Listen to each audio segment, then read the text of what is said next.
Dios le bendiga. Doy gracias a Dios por el privilegio que me concede el Señor de compartir las 7 palabras dichas por Jesús en la cruz del Calvario. También agradezco a mi pastor Andrés Silva por concederme dicho privilegio. La primera palabra es la del perdón y se encuentra en Lucas 23:24. Jesús decía: Padre, perdónales porque no saben lo que hacen. En Isaías 53 encontramos la profecía que se cumple en la cruz del Calvario. El versículo 3 en adelante dice: despreciado y desechado entre los hombres, varón de dolores, experimentado en quebranto, y como que escondimos de él el rostro, fue menospreciado y no le estimamos. Ciertamente llevó él nuestras enfermedades y sufrió nuestros dolores, y nosotros le tuvimos por azotado, por herido de Dios y abatido. Mas él herido fue por nuestras rebeliones, molido por nuestros pecados. El castigo de nuestra paz fue sobre él, y por sus llagas fuimos nosotros curados.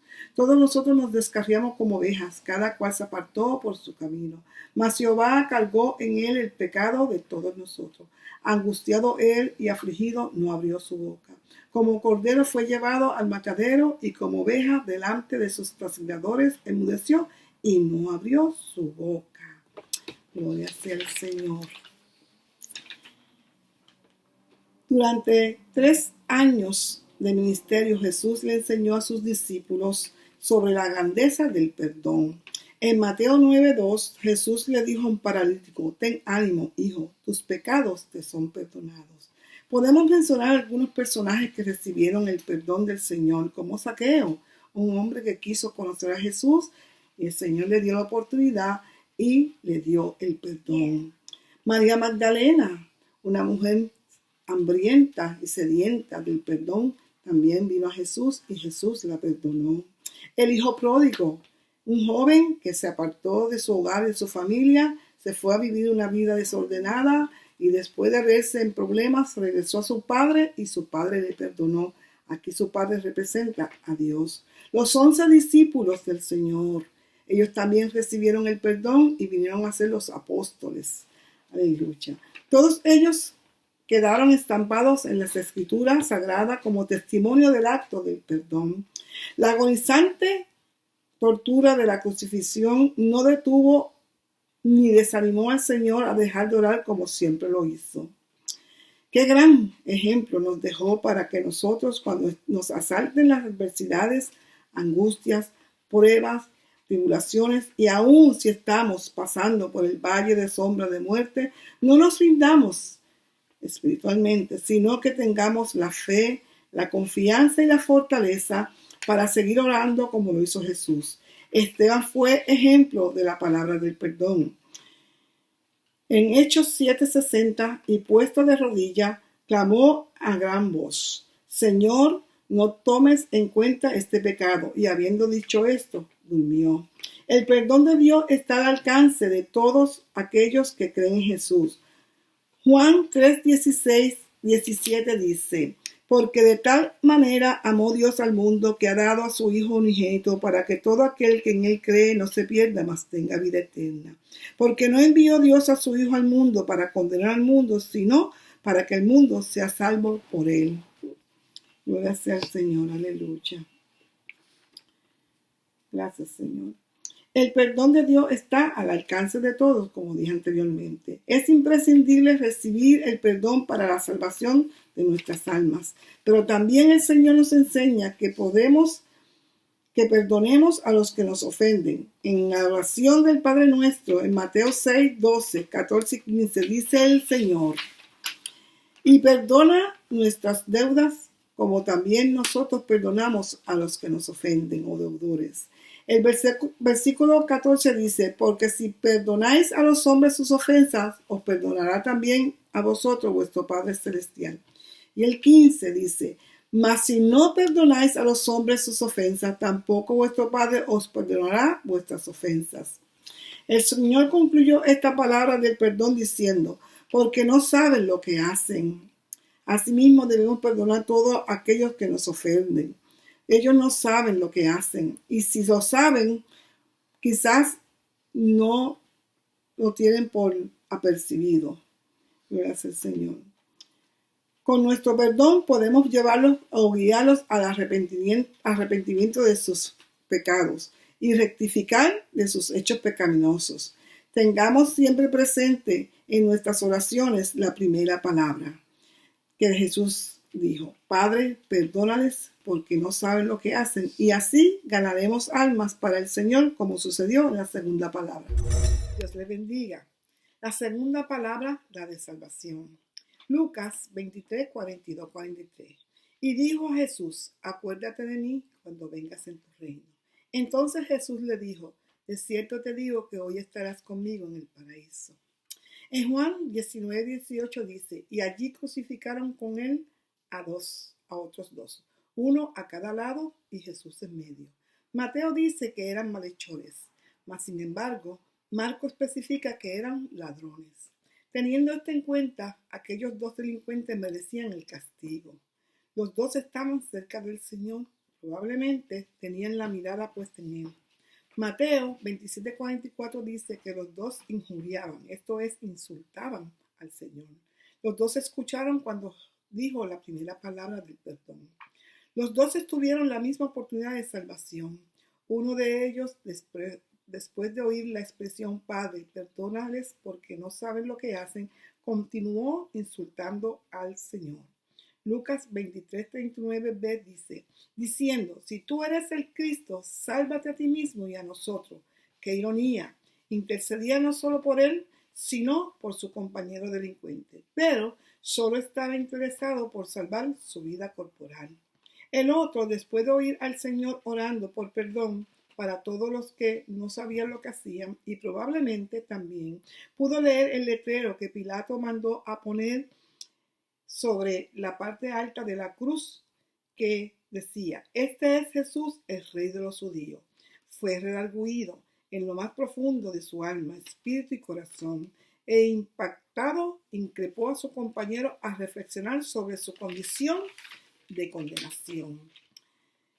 Quiero hacer un pequeño paréntesis. Dicen los historiadores que este ladrón arrepentido se llamaba Dimas y que era de descendencia judía y era de la región de Galilea. Siendo así, creo que debió conocer a Jesús porque él era de Galilea también. O al menos oyó hablar de Jesús por la fama que Jesús tenía.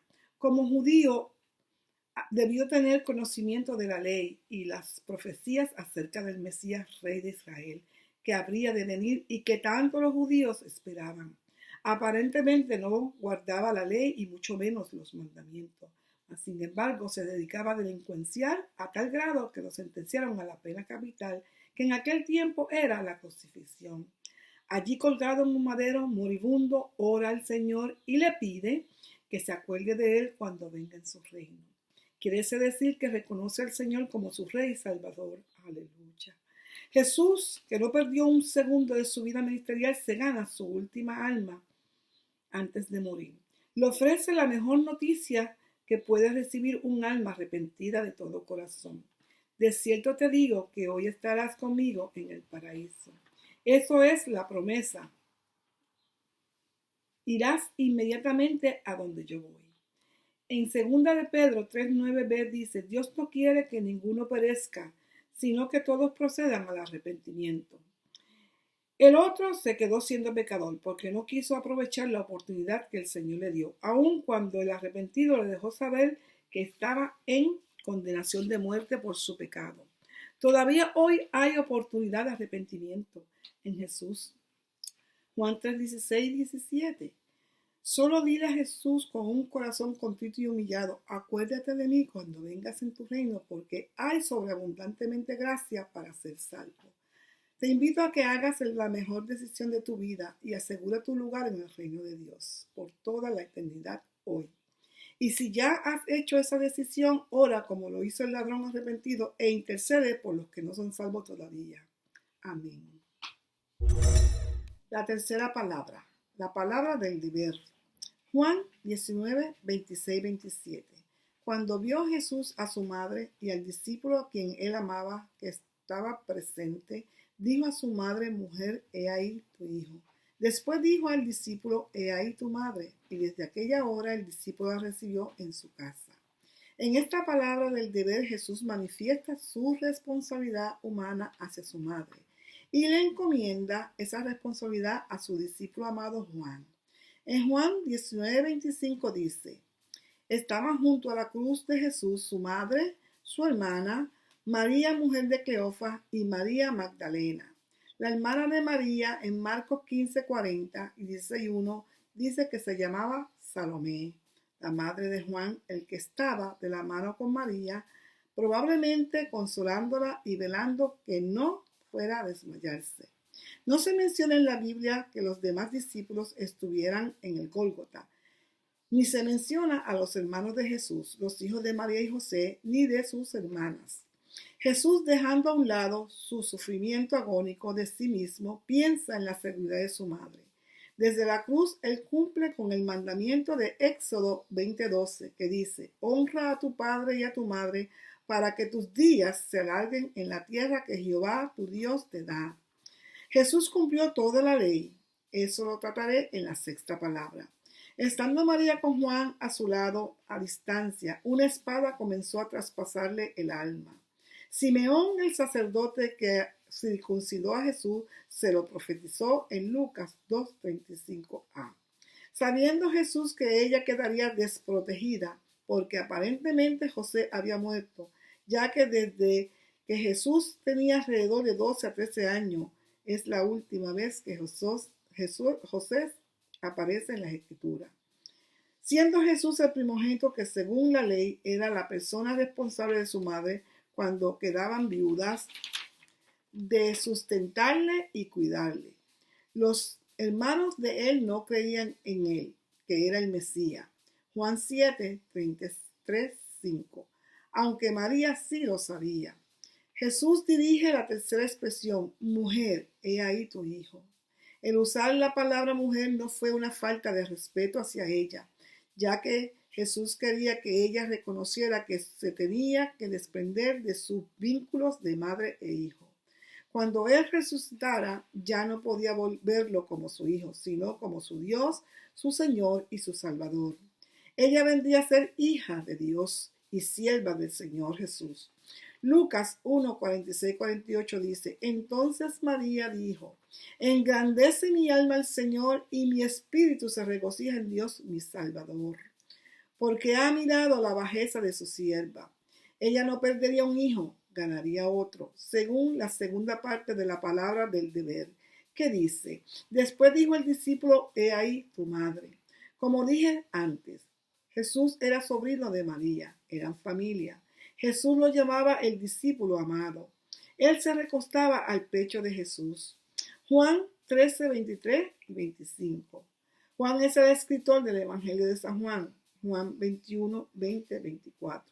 En el versículo 27b dice: y desde aquella hora el discípulo la recibió en su casa. Como iglesia del Señor tenemos el deber y la responsabilidad de velar el bienestar de nuestros padres, en cumplimiento del mandamiento dado por Dios. Haga lo que esté a su alcance para cumplir, y no solo el deber de ser hacia ellos, sino también a toda la familia. Y con la familia en la fe. Oremos por nuestra familia y por los hermanos los unos a los otros. Y así cumpliremos con el deber de la palabra número 3. La cuarta palabra es la del desamparo. Mateo 27:46. Cerca de la hora novena, Jesús clamó a gran voz diciendo: Elí, Elí, lama sabactani. Esto es: Dios mío, ¿por qué me has desamparado? Al momento de Jesús expresar esta cuarta palabra, ya llevaba 6 horas crucificado, sufriendo en su humanidad. El verso 45 de Mateo 27 relata: y desde la hora sexta, 12 del mediodía, hubo tinieblas sobre toda la tierra hasta la hora novena, 3 de la tarde. Aproximadamente a las 3 horas de tinieblas se oye aquella imponente voz, clamando: Dios mío, ¿por qué me has desamparado? En ese preciso momento se estaba cumpliendo otra profecía que se encuentra en el Salmo 22:1. El haber clamado a gran voz sugiere que oró con profundo dolor, no por su cuerpo molido, sino por el desamparo de su Padre. La comunión que el Señor tenía con el Padre desde la eternidad se interrumpió por 3 horas. Las tinieblas son símbolo de separación, lo que indica que el Padre se separó del Hijo durante ese tiempo de tinieblas, porque Jesús se hizo pecado por toda la raza humana. En él no se halló pecado. Hebreos 4:15b dice, sino uno que fue tentado en todo, según nuestra semejanza, pero sin pecado. Al tomar Jesús el pecado en su cuerpo, el Padre quitó su mirada, no pudo soportar la presencia del pecado en su amado y santo Hijo. El clamor a gran voz sugiere lo difícil que fue este terrible momento para él. Jesús tuvo que ser desamparado por un lapso de tiempo en tinieblas, colgado en la cruz, para que fuéramos amparados al pagar el precio del pecado, que es la muerte. En nuestro diario vivir pasamos momentos donde nos sentimos desamparados, como si Dios nos hubiese dejado solo en medio de duras pruebas, aflicciones, tribulaciones, enfermedades prolongadas o sentenciados a muerte según los doctores. Pensamos que ya no hay solución en semejante situación. Para todas estas situaciones hay muchas más y muchas más tenemos en la Biblia la respuesta. Salmo 46:1 dice, Dios es nuestro amparo y fortaleza, nuestro pronto auxilio en las tribulaciones. Hebreos 13:5b dice, no te desampararé ni te dejaré. Ya Cristo pagó el precio del desamparo en favor nuestro. Hagamos nuestras estas promesas del Señor en tiempos difíciles. Siempre en nuestras oraciones démosles gracias a Dios por esta cuarta palabra. Que no falte la comunión con el Padre, el Hijo y el Espíritu Santo. Él dice, en el mundo tendréis aflicciones, pero confiad, yo he vencido al mundo. Juan 23a. En la cruz del Calvario, Cristo venció por ti y por mí. La quinta palabra, la palabra de la necesidad. Juan 19:28. Después de esto, sabiendo Jesús que ya todo estaba consumado, dijo, para que la escritura se cumpliese, tengo sed. Desde el comienzo de la pasión habían pasado más de 15 horas. Jesús no había dormido, ni comido, ni había tomado agua. Estaba sumamente cansado y extenuado. Había sido severamente torturado. Isaías 53 relata que él fue quebrantado en azotes, molido a golpes, que no había hermosura en él porque estaba desfigurado. Jesús en la cruz estaba deshidratado por el desangramiento y la pérdida de otros líquidos del cuerpo. La muerte de cruz por sí sola producía sed en el condenado. Teniendo todo esto en cuenta, encontramos al Señor clamando desde lo más profundo de su ser, tengo sed. Mateo registra que le dieron a beber vinagre mezclado con miel, pero después de probarlo no quiso beberlo. Aquel que todo lo creó, incluyendo el agua, ahora en su momento de necesidad, clama por agua para mitigar su sed física, mas no la recibió. Aquel que dijo, si alguno tiene sed, venga a mí y beba, está clamando por el líquido que tanto necesitaba, pero se le negó. El vinagre mezclado con miel que le ofrecieron se consideraba una especie de anestesia leve, la cual aliviaba el sufrimiento a los crucificados. Jesús rehusó beberlo porque necesitaba tener sus sentidos alerta, esto es, estar consciente para ser sensible al dolor humano y para cumplir la misión hasta el final que el Padre le había encomendado. Todavía le faltaban 2 palabras más.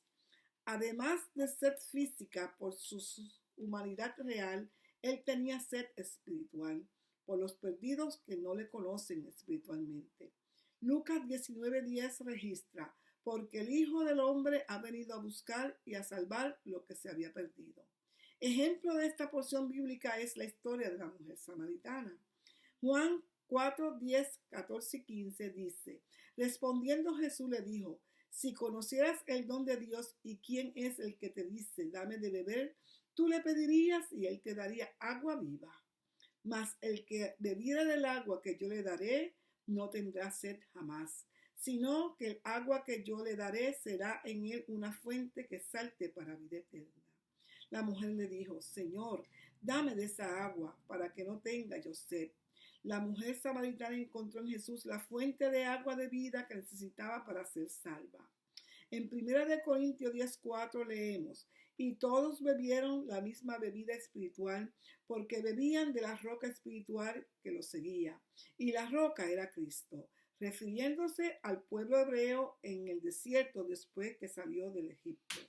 Jesús le enseñó a sus discípulos en Mateo 25:35, porque tuve sed y me diste de beber. Y en el 40 le respondió, de cierto os digo que en cuanto lo hiciste a uno de estos mis hermanos más pequeños, a mí me lo hiciste. Qué enseñanza linda para la iglesia del Señor. Asimismo, el Señor nos enseña en la quinta palabra. Tengo sed. Nuestra responsabilidad de darle de beber a los sedientos es esta. Aquellos que no conocen al Señor espiritualmente están sedientos de agua que salta para vida eterna.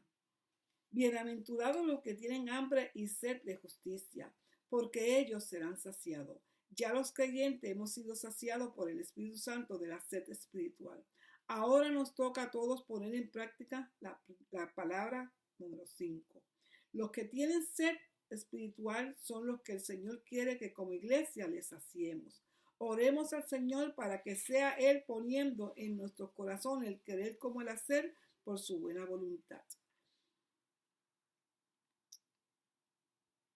Para aquellos que no conocen a Cristo como su Señor y Salvador, hay una comisión en Marcos 16:15. Y les dijo, id por todo el mundo y predicar el evangelio a toda criatura. La palabra de Dios es la fuente de agua que da vida eterna a todo aquel que cree en Jesús. La sexta palabra es la del cumplimiento. Juan 19:30. Cuando Jesús hubo tomado el vinagre, dijo, consumado es. En los libros de Éxodo, Levítico y Deuteronomio se encuentra la ley dada a Moisés que era prototipo de aquel que habría de venir. Esto es el Mesías, Jesús el Cristo, el Cordero de Dios que quita el pecado del mundo. En Jesucristo se cumple toda la ley. Fue plan de Dios desde la eternidad para redimir a la humanidad perdida. Mateo 5, 17, 18 dice, no penséis que he venido para abrogar la ley o los profetas. No he venido para abrogar, sino para cumplir, porque de cierto os digo que hasta que pasen el cielo y la tierra, ni una jota, ni una tilde pasará de la ley hasta que todo se haya cumplido. En esta sexta palabra, consumado es, se encuentra el cumplimiento del antiguo pacto para establecer un nuevo pacto. Mateo 27, 28. Y tomando la copa y habiendo dado gracia, les dio diciendo, bebed de ella todos, porque esto es mi sangre del nuevo pacto, que por muchos es derramada, para perdón de los pecados. Consumado es una exclamación de victoria. A Jesús nadie le quitó la vida, sino que Él mismo se ofreció para salvar la humanidad perdida. Juan 10, 17, 18. Por eso el Padre me ama, porque yo pongo mi vida para volverla a tomar. Nadie me la quita, sino que yo de mí mismo la pongo. Tengo poder para ponerla y tengo poder para volverla a tomar. Este mandamiento recibí de mi Padre. Él y solo Él puede salvarnos de la condenación eterna. Primera de Timoteo 2:5. Porque hay un solo Dios y un solo mediador entre los hombres, Jesucristo hombre. En la cruz crucificado Jesús pudo decir consumado es. He cumplido el plan de Dios para el que fui enviado. Filipenses 2:8 dice, y estando en condenación de hombres, se humilló a sí mismo, haciéndose obediente hasta la muerte y muerte de cruz. Consumado es son palabras de uno que venció, más bien un acto victorioso. Ya no hay nada que pueda hacer un ser humano para salvarse a sí mismo. Lo único que necesita el hombre es aceptar por fe al Señor Jesús con un corazón contristo y humillado en arrepentimiento como su Señor y Salvador. Iglesia de Jesucristo redimida, manténgase firme porque hoy está más cerca que nunca nuestra redención. Lucas 21:28. Cuando estas cosas comiencen a suceder, erguíos y levantad vuestra cabeza, porque nuestra redención está cerca. Te invito a ti que estás descarriado o descarriada a que vuelvas a redil. El buen pastor te espera con los brazos abiertos. Y a los que no han hecho la mejor decisión de su vida, hoy es tu día. Al final de la séptima palabra estaré orando por todos. La séptima palabra, expiación. Lucas 23:46. Entonces Jesús, clamando a gran voz, dijo: Padre, en tus manos encomiendo mi espíritu. Y habiendo dicho esto, expiró. Las últimas tres palabras fueron pronunciadas seguidas una de la otra. Todavía Jesús tenía humanamente suficiente fuerza para clamar a gran voz. Eso indica que él estaba en absoluto control de su muerte. En Juan 10 él dijo: Yo pongo mi vida para volverla a tomar. Nadie me la quita, sino que yo de mí mismo la pongo. En el 7:30 y 8:20 dice: Pero ninguno le echó mano, porque aún no había llegado su hora. Mas, sin embargo, en el 12:23 declara: Ha llegado la hora para que el Hijo del Hombre sea glorificado. En la séptima palabra, la expiación significa el acto por el cual se quita o elimina el obstáculo que impide la bendición de Dios. Esto es, se quita o se elimina el pecado que separa al hombre de Dios. La ley dada a Moisés por Dios en el libro de Éxodo, la expiación se hacía para cubrir el pecado mediante el sacrificio de un animal sin mancha ni defectos. Este sacrificio no quitaba ni eliminaba el pecado. Por eso todos los años los judíos tenían que ir al templo con el animal de sacrificio para ofrecerlo por sus pecados, por cuanto todavía Cristo no había venido al mundo. Jesús, con su sacrificio vicario como Cordero de Dios, quitó y eliminó el pecado de los hombres, tanto judíos como gentiles. Así entonces nos libró de la condenación de muerte espiritual. Romanos 6:26. Porque la paga del pecado es muerte, mas el regalo de Dios es vida eterna en Cristo Jesús, Señor nuestro. Otra enseñanza que encontramos está cuando Él dijo: Padre, en tus manos encomiendo mi espíritu. Fue la confianza que tuvo Jesús al entregar su espíritu al Padre. En él no hubo pecado. Primera de Pedro 2:22. El cual no hizo pecado ni se halló engaño en su boca. Y el 24 dice: quien llevó él mismo nuestros pecados en su cuerpo sobre el madero, para que nosotros, estando muertos a los pecados, vivamos a la justicia. Qué gratificante es tener la certeza y la confianza de que si nos hemos arrepentido y hemos sido perdonados por Jesús en su sacrificio expiatorio, también podamos decir: Padre, en tus manos encomendamos nuestro espíritu cuando nos toque ser separados del cuerpo mortal. Solo podemos ser salvos a través del Cordero de Dios que fue inmolado. Apocalipsis 10a. La salvación pertenece a nuestro Dios que está sentado en el trono y al Cordero. Aleluya. Oremos. Bendito Dios y Padre Celestial, te glorificamos, te bendecimos y te damos gracias, Señor, por esta oportunidad linda que nos has permitido predicar tu palabra, Señor. Te pedimos que tú, Señor Santo, ministre a cada una de las personas que nos están escuchando y que tú, Señor Santo, haga obra maravillosa en sus corazones y en sus vidas, Señor Santo.